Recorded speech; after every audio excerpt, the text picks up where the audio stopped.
I'm no fan of white supremacists. I'm no fan of identitarianism as a whole. But we need to explain some important issues to the left who don't seem to realize how racist they're becoming.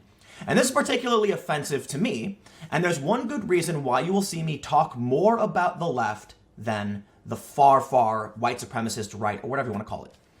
The thing is, my family and everything they fought for, fleeing state to state when misogyny was actually illegal, when my grandmother, when people would find out she wasn't the help, then my family, I was told stories about how they had to basically pack up and leave because it was illegal. But guess what? Through the system put in place in one of the best countries ever devised, if not the best. You can argue it, I understand, but I think America is the best. Because of the Constitution, because of how it can evolve. And eventually, the Supreme Court ruled, and my family was allowed to exist. We won. So, for the longest time, I considered those white supremacist, awful people defeated. Yes, they try to pop up from time to time, they have terrible ideas and they want to march in the streets, but by all means, go ahead, you lose. Unfortunately, there's something called the pendulum swing. And when it comes crashing to the middle, where we find that happy medium, it swings back up to the left, who are now advocating against interracial relationships. And they're doing something that I would refer to as empathetic racism. What do you see from the white, the far-right white nationalist types, whatever you want to call them? They call it hate. They say mean things. They're supremacists. They put people down. That easily inspires anger in many people. What is the left doing? Empathetic racism. In order to truly convince you to embrace identitarianism and racism, they're trying to act like, oh, but we're victims. We're victims. That's why you have to allow the racism they claim. So here's something I tweeted. We'll go through some of these stories. The mask comes off. The woke left is arguing against interracial relationships. Here we see how the identitarian left and the white nationalists want the same thing. Fuck these people. I'll swear for that one. This is in response to a tweet from a woman named Susan Fowler. It's actually in response to a story in the New York Times. This story is called, "I Broke Up With Her Because She's White. When it comes to dating, I'd rather not think about race, but that's been hard to avoid." Now, I don't care to read most of the story, but he goes into great detail. I definitely broke up with her because she's white. So what did I decide to do in this tweet?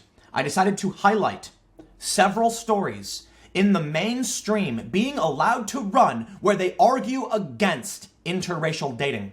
And they're doing it with empathy. Please understand me. It's just so hard to exist in this way. They use people who were in or are in interracial relationships to try and act like, maybe it's not a good thing and here's why you should understand it. Why? Because they want the same thing as the white nationalists. Remember this story? I'm an Asian woman engaged to a white man, and honestly, I'm struggling, she says. I learned to think of all Asians as less desirable and turned off by people who were turned on by me. At the very least, what we can see from these stories. Here's another one. This one from Jezebel. I'm not even going to read the title because I think it's terrible.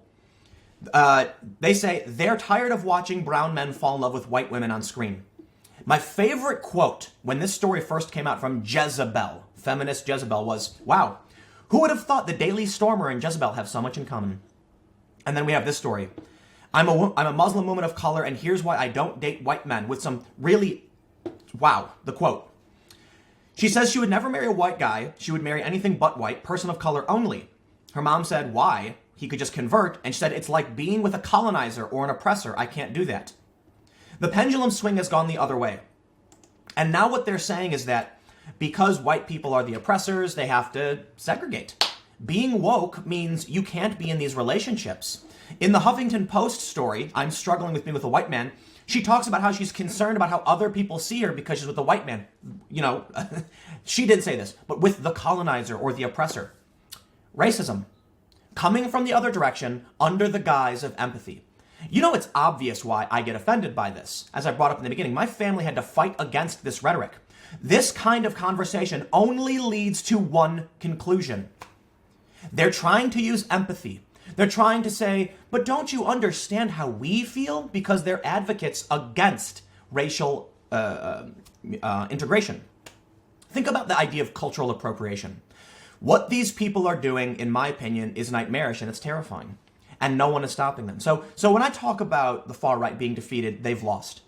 There's almost no one in government who would ever support this. We see even conservative sites denouncing certain rhetoric, racism, not always, but often. But in the government, what do we have? People who align with this worldview. These journalists, these activists, advocating for a particular set of identitarian politics. Someone once asked me, Tim, you think identitarianism is bad? And I said, yes, I do. And they asked me, but the civil rights movement was identitarian. Wasn't that a good thing? Let's explain something very simply. Is authority a good thing? Yes, it is. Within reason. There are certain areas where we must respect authority. When I was at Occupy Wall Street, a lot of these far left types said there's authority is fake, blah, blah, blah. And that's not true. Authority is real. And I'll explain it very simply. When a police officer walks up to you and says, that's a frozen zone, okay, that's BS. That is not real authority. You have no right to just declare the sidewalk frozen. I have a right to free speech and protest. And that was something I defended during Occupy. The police tried to claim arbitrarily that that sidewalk has now become a frozen zone. That's what they called it. Sorry, you can't just make up the rules as you go. We're a constitutional republic, a liberal democracy. These are various, these things mean slightly different things. Overall, we're a constitutional republic with democratic institutions. We elect our representatives, and you have to have public support. We are a government of the people, not you arbitrarily deciding things. But authority exists. If you are standing, let's say you're at McDonald's, about to order a cheeseburger. Someone in front of you all of a sudden grips their chest, falls down, and starts shaking. Another person runs up and says, you come here and start doing, do X, do chest compressions in this way. I'm a doctor. You will probably just say, yes, that's true authority. You recognize the importance of the situation and you fall in line because you have to, because it's your responsibility to help others. You don't literally have to. I think most decent human beings in this country would do everything if they thought they had the ability to do it. You recognize that a doctor saying, put pressure on this wound is true authority. Now, authoritarianism is horrifying. A government built upon the idea that arbitrary authority or authority in general should supersede the rights of others. No. Identity politics aren't always bad. They've gotten to a point where they are extremely bad. Identitarianism is a really bad thing. By all means, if people recognize that there is a problem with a certain sect dealing with identity, bring it up. We pass rules to protect certain marginalized groups. Sometimes at this point, I believe it's going too far and it's actually taking away the rights of many people. That's a different conversation. But that's a good thing. The civil rights movement was fantastic. The civil rights movement wasn't about imposing identity law over everyone. It was the opposite. They wanted to end segregation. They wanted to be recognized based on the content of their character, not the color of their skin. Identitarianism, what this left is practicing, what these articles espouse, anger over interracial coupling, anger over cultural appropriation, they do not want people to mix. They do not want cultures to mix. It's all offensive, and they're trying to use compassion to convince you it's what should be accepted. Authority can be a good thing. It's important. I'm not an anarchist. But authoritarianism is terrifying. Just like identity politics can be a good thing, but what we're seeing now is identitarianism, a dangerous thing. And it gets really, really bad. So the other article here, the Muslim woman of color. Let's look at some of the responses from some of these woke leftists when this woman, Susan, tweeted out that it was horrible, this is racist, that somebody would say this. One person said, Susan, you need to take a seat and listen to what black women are telling you right now. We don't belong in this conversation. You know what? Fine.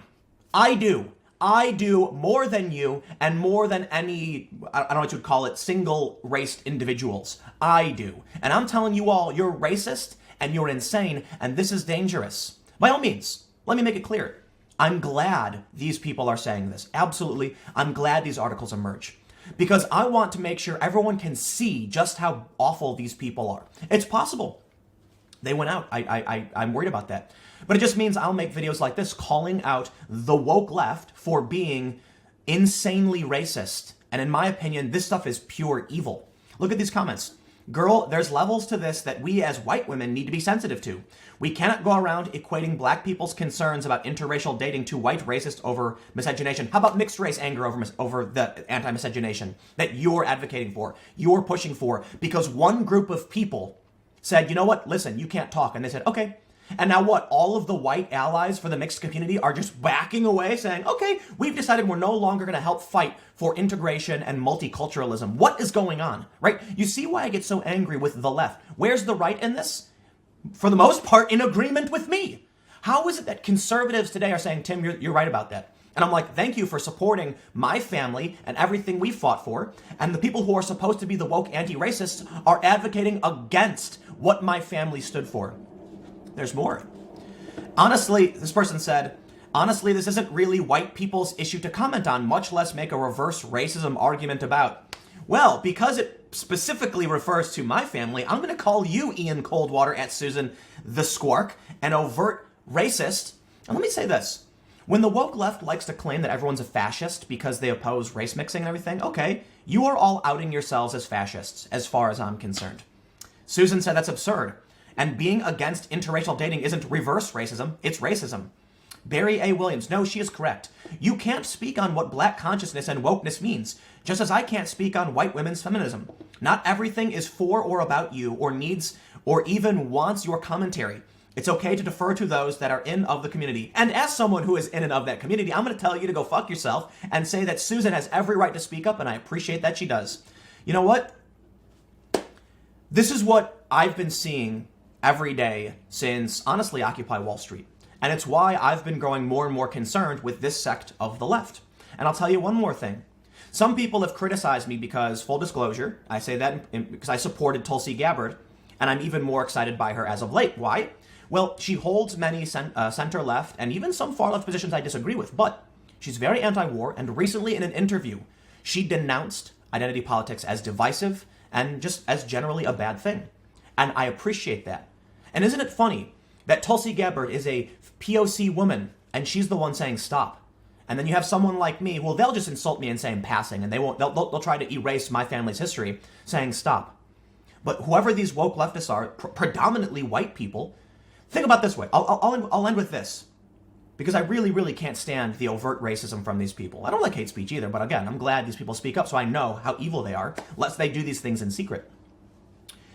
These are white people, overwhelmingly, who are advocating against interracial dating, telling other white people to stop arguing in favor of it and to try and just listen. These are white people telling other white people to stop defending interracial dating and relationships. What would you call that? I would call that, by their own definition, racist. And why isn't Facebook banning them? Facebook says they're going to ban white nationalism. Sure, okay. I disagree with banning and censoring ideas. If it's a call for violence, if it's organizing, get rid of it. But someone's idea, let them speak so I know to avoid them. Okay.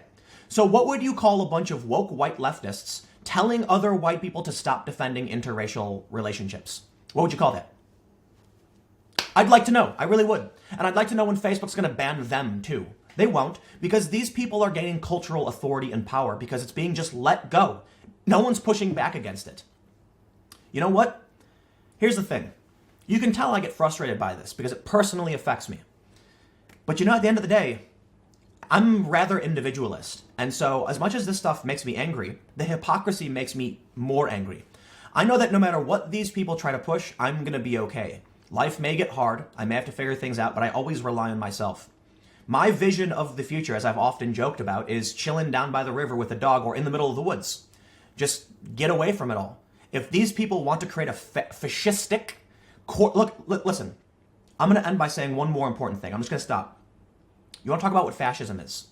By some definitions, it's authoritarian nationalism, or, I believe, I could be wrong, I'm not a historian, my understanding is that from the creation of the idea, it was the lucrative merger of government and corporate interests. What do we see now among the woke left? They're predominantly white. They're more than twice as likely to make $100,000 a year. This is according to the Hidden Tribes YouGov data. They're more than 3 times as likely to have a degree. They support multinational billion-dollar corporations restricting the expression of American citizens. They support the private enterprise. They support war in Syria and Venezuela. They're in support of the government. You wanna ask me about fascism? I'll tell you. It's the people arguing you don't have a right to express yourself. It's the people arguing in favor of multinational billion-dollar corporations and government intervention in foreign countries. It's the people who are arguing against race mixing and culture mixing. Who are the real fascists? This is why I don't care about the fringe minority of wackaloons with missing teeth waving their little flags in the middle of nowhere in some mountain town. I care about the people who are writing for mainstream publications that are getting away with it, that do it every single day, and then when you dare call them out, they point the finger at you, call you a fascist, and try and destroy your life. How many people have lost work because of the outrage culture from the people who we can see like, at what point does this stop? At what point are they going to say enough is enough, and these people are literally advocating against everything we fought for? I'm done ranting. I got another video coming up at 4 p.m. I'll be less angry, I promise. I'll see you there. It's youtube.com/timcast, different channel. Adios.